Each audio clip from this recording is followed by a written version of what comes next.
Madam ఒక గిరిజన అమ్మాయిగా తన కెరియర్ స్టార్ట్ చేసిన ఆవిడ అక్కడి నుంచి వచ్చి నేషనల్ క్రష్ ఈ రోజు అయ్యి ఒక తెలంగాణ హీరో అబ్బాయిని పెళ్లి చేసుకుందనంటే అది మనం చాలా వరకు పెద్ద ఎత్తున కాంట్రవర్సీ జరిగింది. అందరూ కూడా దానికి చాలా వరకు హ్యాపీ ఉన్నారు. బట్ ఇక్కడ వాళ్ళు వెడ్డింగ్ అయిపోయింది, వాళ్ళు ఎలా వాళ్ళ దాంపత్య జీవితం గడుపుతారు, వాళ్ళ జాతకం ఎలా ఉండబోతుంది అనేది కూడా చాలా వరకు కాంట్రవర్సీలు నడుస్తున్నాయి. సో వాళ్ళ గురించి మీ ఒపీనియన్ ఏంటి అసలు? దీంట్లో నాకు మెయిన్గా తట్టిన విషయం ఏంటంటే, నువ్వు ఎందులో పుట్టావని కాదు, నువ్వు ఎందులో పెరిగావని కాదు, నువ్వు ఏం సాధించావు అనేది ఇంపార్టెంట్. రైట్ కదా. ఇప్పుడు మనం పదే పదే అనేక మంది చేశారు, గిరిజన దాంట్లో పుట్టింది, గిరిజన తాండాలో పుట్టింది, ఇవన్నీ పదే పదే పదే పదే పదే పదే ఆ మాట ఎందుకు ఉపయోగిస్తున్నారు? అదే కానీ అదే దాంట్లో పుట్టిన ఒక అమ్మాయి ఇంకొక మంచి క్యాస్ట్లో అబ్బాయిని పెళ్లి చేసుకుంటే జనరల్గా వాడిన ఆ అమ్మాయిని చంపేస్తారు. రైట్, అవును, ఖచ్చితంగా. ఇక్కడ మనం ఎందుకు ఇంత బాగా చెప్పుకుంటున్నాం? వాళ్ళు ఒకటి సాధించారు, ఒక ఐడెంటిటీని సంపాదించారు, ఒక మంచి పేరు తెచ్చుకున్నారు, మంచి మంచి సినిమాలు చేసి మన సినీ ఫీల్డ్కి కూడా మంచి పేరు తీసుకొచ్చారు, వాళ్ళకి వరల్డ్ వైడ్గా గుర్తింపు పొందారు. ఇప్పుడు విజయ్ దేవరకొండ కూడా మంచి యాక్టర్గా ప్రూవ్ చేసుకున్నాడు. వాళ్ళ రెమ్యునరేషన్స్ కూడా కోట్లల్లో ఉంటుందని చెప్పారు. అంటే ఆ స్థాయికి వచ్చారు. ఆ అబ్బాయి సంగతి పక్కన పెడితే ఈ రష్మిక గురించి మీరు అడిగినప్పుడు, తను ఎక్కడ పుట్టాననేది కాదు, ఏ స్థాయికి చేరుకున్నది అనేది వెరీ వెరీ ఇంపార్టెంట్.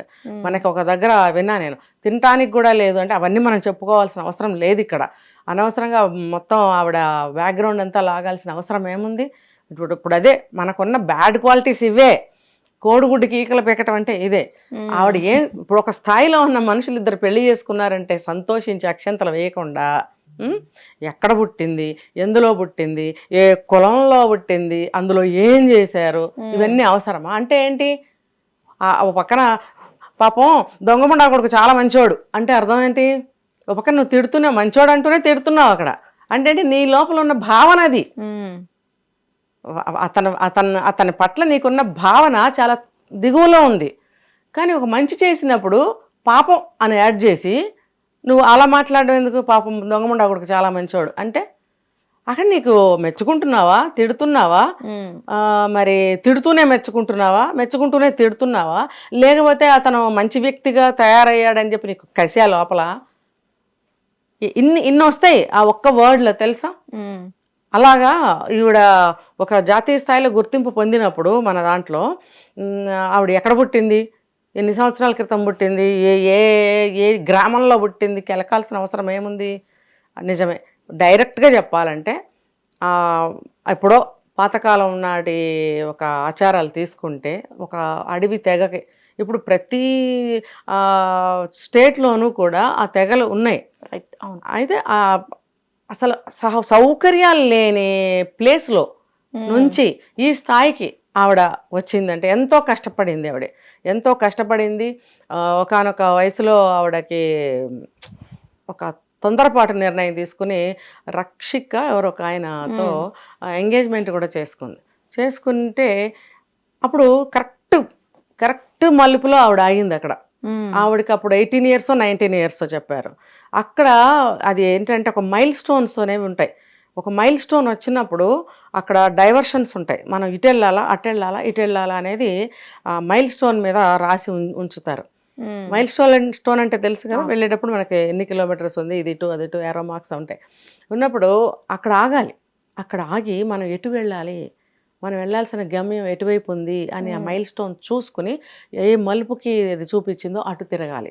అలా ఆ ఏజ్ అనేది ఒక మైల్ స్టోన్ లాంటిది. అక్కడ ఆగి ఆలోచించుకోవాలి.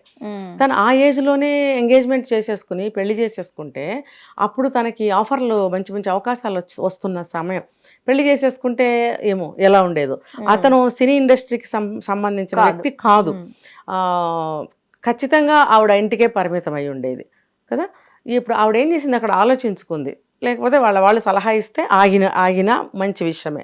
చెప్పినా కూడా వినని వాళ్ళు ఎంతమంది ఉన్నారు. కానీ ఆవిడ అక్కడ ఆలోచించి ఆ ఎంగేజ్మెంట్ని క్యాన్సిల్ చేసుకుని తన కెరీర్ వైపు ముందుకెళ్ళింది. అక్కడ తను తీసుకున్న నిర్ణయం సరైన నిర్ణయం తీసుకుంది. అంటే తనకి భగవంతుడిచ్చిన తెలివితేటలు, తను చదువుకున్న నాలెడ్జి, వీటిని ఉన్న స్థితిగతుల్ని వీటన్నిటినీ కూడా బ్యాలెన్స్ చేసుకుంటూ ఒక నిర్ణయం తీసుకుంది తను. నేను ఇప్పుడు పెళ్లి చేసుకోకూడదు, ఎంగేజ్మెంట్ అయితే మాత్రం ఏముంది అని అది క్యాన్సిల్ చేసుకుని కెరీర్లో ముందుకెళ్ళింది. వెళ్ళడం వల్ల ఎంత మంచి మంచి ఆఫర్స్ వచ్చాయి. గీత గోవిందము, తర్వాత మనం బాగా గుర్తున్న సినిమాలు ఇప్పుడు పుష్ప, ఇలాంటివి ఇంకా చాలా చేసింది ఆవిడ. మరి ఇవన్నీ గుర్తింపు పొందగలిగేదా, ఇంత పేరు వచ్చేదా, ఇన్ని కోట్లు సంపాదించగలిగేదా? ఇప్పుడు ఆవిడ రెమ్యునరేషన్ 2 to 4 crores అని చెప్తున్నారు. మరి ఇంత సంపాదించగలిగేదా? ఇప్పుడు ఇలా చెప్పుకుంటే ఆవిడ చిన్నప్పటి నుంచి పడ్డ కష్టాలు, ఏమీ లేని స్థితి నుంచి ఈ స్థితికి నేను వచ్చాను కాబట్టి వచ్చినందుకు నేనేం చెయ్యాలి అని ఆవిడ ఆలోచించింది. ఇప్పుడు ఇన్ని కోట్లు సంపాదించడం వల్ల ఎంత సంపాదించినా తనొక్కతే ఏం చేసుకుంటుంది? తల్లిదండ్రులకి ఇవ్వటం అనేది న్యాయమే కదా. ఇచ్చింది, వాళ్ళు సంతోషంగా ఉన్నారు, వాళ్ళు మంచి బెటర్ లైఫ్, క్వాలిటీ లైఫ్ని వాళ్ళు లీడ్ చేస్తున్నారు. తను కూడా ఎంతో పేరు ప్రఖ్యాతులు, మనిషి సంపాదించవలసింది అదే. ఇంత డబ్బు, బిల్డింగ్లు, నగలు ఇవన్నీ కాదు, కీర్తి. ఆ కీర్తి అనేది ఎన్ని తరాలైనా నిలబడి ఉంటుంది అన్నమాట. మరి అలా మహానటి సావిత్రి గారు కూడా అలాగే నిలబడ్డారు. ఆవిడ చనిపోయినా కూడా ఇప్పటికీ మేము, మీరు, మీకన్నా చిన్నవాళ్ళు అందరూ సావిత్రి అంట అని చెప్పుకోవట్లేదు. అంటే ఆవిడ సంపాదించిన కీర్తి ప్రతిష్టలు అటువంటివి. ఆవిడ సంపాదించిన కోట్ల సొమ్ము పోయింది, ఎక్కడికో పోయింది. అంటే మేడం, ఇండియన్ సైకాలజీ ప్రకారం మంచి సబ్జెక్ట్ ని వదిలేసి అనవసరమైన సబ్జెక్టులను అదే మైనస్లను తవ్వుతారనమాట. అవును.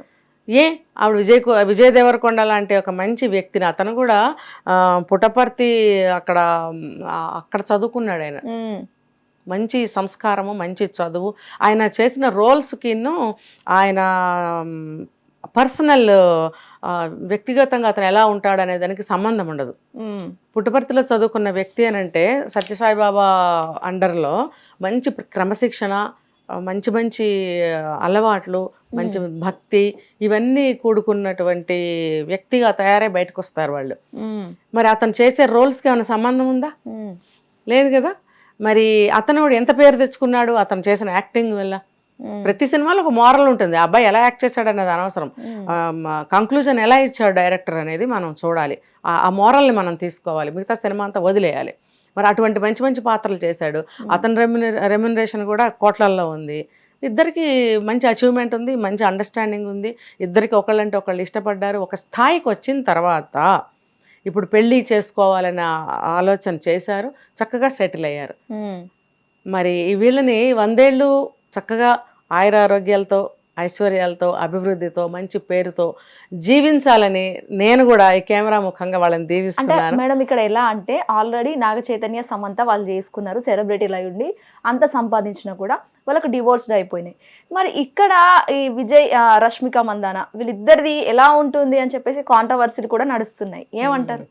నేనేం చెప్పాను, పని పాట లేని వాళ్ళు వాళ్ళ ఏమంటారంటే వాళ్ళని జనం ఆకర్షించడానికి జనాకర్షణ అంటారు. ఇప్పుడు ఈ సందర్భంగా వాళ్ళు వచ్చి ఏమైనా 4 మాటలు చెబితే వెంటనే మీరు జ్యోతిష్యం కోసం వెళ్తారు కదా, లేకపోతే మా లైఫ్ కూడా చెప్పండి గురువు గారు అని వెళ్తారు కదా. ఇప్పుడు అలా చేసిన వాళ్ళు గతంలో దెబ్బతిన్నారు కూడా. ఇలా జాతకాలు చెప్పిన వాళ్ళు కూడా గతంలో దెబ్బతిని మళ్ళీ జాతకాలు చెప్పమని కూడా ఏమంటారు ప్రజాముఖంగా ఒప్పుకున్న వాళ్ళు ఉన్నారు. మళ్ళీ అదే పని చేస్తున్నారంటే అర్థం ఏంటి? అనేక మంది వచ్చి ఇప్పుడు వాళ్ళ మ్యారిటల్ లైఫ్ ఎలా ఉంటుంది, వాళ్ళ గ్రహాలు ఎలా ఉన్నాయి, వాళ్ళ గ్రహాల గమనాలు ఎలా ఉన్నాయి, రాహువా కేతువా ఏందేందో చెప్తారు వాళ్ళు. ఇవన్నీ మనకెందుకండి, మనకెందుకు? ఇప్పుడు ఇద్దరు వ్యక్తులు ఏమంటారంటే సరైన ఆలోచన చేస్తూ, ఇప్పుడు మన ఇద్దరికి ఒక ప్రాజెక్ట్ ఇచ్చారు, మన ఇద్దరం ఆ ప్రాజెక్టు పట్ల సరైన అవగాహనతో మన ఇద్దరం కలిసి పనిచేస్తూ ఉంటే టైం మేనేజ్మెంట్ కానీ, లేకపోతే ఆ ప్రాజెక్ట్ని ఏ విధంగా చెయ్యాలి అనేది కానీ, ఒక కోఆర్డినేషన్ కానీ, ఒక కోఆపరేషన్ కానీ, ఒకరికొకళ్ళు సహాయం చేసుకుంటూ ఆ ప్రాజెక్ట్ని చెయ్యగలిగాము అంటే సక్సెస్. ఇది కూడా అంతే. ఒక భార్యాభర్త ఈ జాతకాలు ఎలా ఉన్నా కానీ ఒక మనస్తత్వం కానీ, అభిప్రాయాలు కానీ, ఒకళ్ళంటే ఒకళ్ళకి ఇచ్చుకునే రెస్పెక్ట్ కానీ, ఒకళ్ళ మీద ఒకళ్ళకు ఉన్నటువంటి ప్రేమ కానీ, ఇవన్నీ సమర్థవంతంగా సరైన పాళల్లో సరైన పద్ధతిలో ఉన్నట్టయితే ఏ జాతకాలు ఏమి చేయవు. రైట్, ఏమి చేయలేవు. వీళ్ళు, నేను అందుకే ఇందాక అంత కథ చెప్పింది వాళ్ళిద్దరి గురించి. వాళ్ళిద్దరూ కూడా ఈ స్థాయికి రావడానికి ఎంత వర్కౌట్స్ చేశారు, వాళ్ళు ఎంత శ్రమించారు, ఎన్ని ఆటుపోట్లు తట్టుకున్నారు. మరి అలా చెప్తే గత 3 సంవత్సరాలుగా విజయ్ దేవరకొండకి హిట్స్ లేవు. మరి అయినా ఆ అబ్బాయిని ఎందుకు ఇష్టపడుతుంది ఈ అమ్మాయి? అతను సమర్థవంతుడు, మళ్ళీ వస్తాయి అతనికి. ఒక పీరియడ్లో ఆఫర్లు రాకపోవచ్చు, కాంపిటీషన్ ఉంటుంది, సీజన్ ఉంటుంది, రానప్పుడు ఇదే అయిపోయింది అనుకుంటామా? మరి ఓల్డ్ సంపాదించాడు, డబ్బు లేదా బ్రతకడానికి? రైట్, వస్తాయి, ఆఫర్లు వస్తాయి. అది నమ్మకం, ఒక విశ్వాసం, ఇవన్నీ కూడా ఉన్నప్పుడు ఏ భార్యాభర్తని విడదీయలేరు. సమర్థవంతంగా వాళ్ళ జీవితాన్ని ముందుకు తీసుకువెళ్ళగలుగుతారు వాళ్ళు. అంతేగాని నాకు తోచింది నేను, నీకు తోచింది నువ్వు, జాతకాలు చెప్పి అది చెప్పి ఇది చెప్పి వాళ్ళని అనవసరంగా వర్రీ చేయటమే కదా. అవసరమా? వాళ్ళ మీద ఒకళ్ళకి నమ్మకం పోతుంది, నమ్మకం తగ్గిపోయే అవకాశాలు ఉంటాయి. అది మన వల్లే కదా వాళ్ళకి అభిప్రాయం కలుగుతుంది. అంటే నేను ఒకవేళ ఈ వీడియో విజయ్ దేవరకొండ కానీ రష్మిక కానీ చూస్తే అటువంటి జాతకాలు మీరు అసలు వినకండి, చూడకండి. మీరు ఒకళ్ళ మీద ఒకళ్ళు నమ్మకంతో చక్కగా సమర్థవంతంగా మీ జీవితాన్ని ముందుకు తీసుకెళ్ళమని నేను కోరుతున్నాను. హిట్ టీవీ యాప్, ఇందులో short news, live news, entertainment shows, movies, digital magazines తో పాటు మీ జిల్లా వార్తలను కూడా ఫ్రీగా చూడొచ్చు. ఇంకెందుకు ఆలస్యం, వెంటనే హిట్ టీవీ యాప్ ని డౌన్లోడ్ చేసుకుని ఫ్రీగా ఎంటర్టైన్మెంట్ పొందండి. Hit TV app. Hit TV app. Please download hit TV app. Hit TV యాప్ని ఫ్రీగా డౌన్లోడ్ చేసుకొని ఎంజాయ్ చేయండి. మీకు నచ్చిన ఎంటర్టైన్మెంట్ కోసం హిట్ టీవీ యాప్ ని ఫ్రీగా డౌన్లోడ్ చేసుకొని ఎంజాయ్ చేయండి. హిట్ టీవీ యాప్ ని డౌన్లోడ్ చేసుకుని ఆస్వాదించండి, ఆశీర్వదించండి. ఇంతమంది సెలబ్రిటీలు హిట్ టీవీ యాప్ ని డౌన్లోడ్ చేసుకోండి అని చెప్తున్నారంటే ఎంత మంచి యాప్ ఆలోచించండి. అమెరికా అమెరికా అమెరికా అమెరికాలో చదవాలనుకునే వాళ్ళకి విశ్వసనీయమైన పేరు మన శౌర్య కన్సల్టెన్సీ. UK లో 1 year masters. UK లో 1 year masters. 2 years work permit up to 5 years visa. Contact Saurya Consultancy. Contact 89851 89851.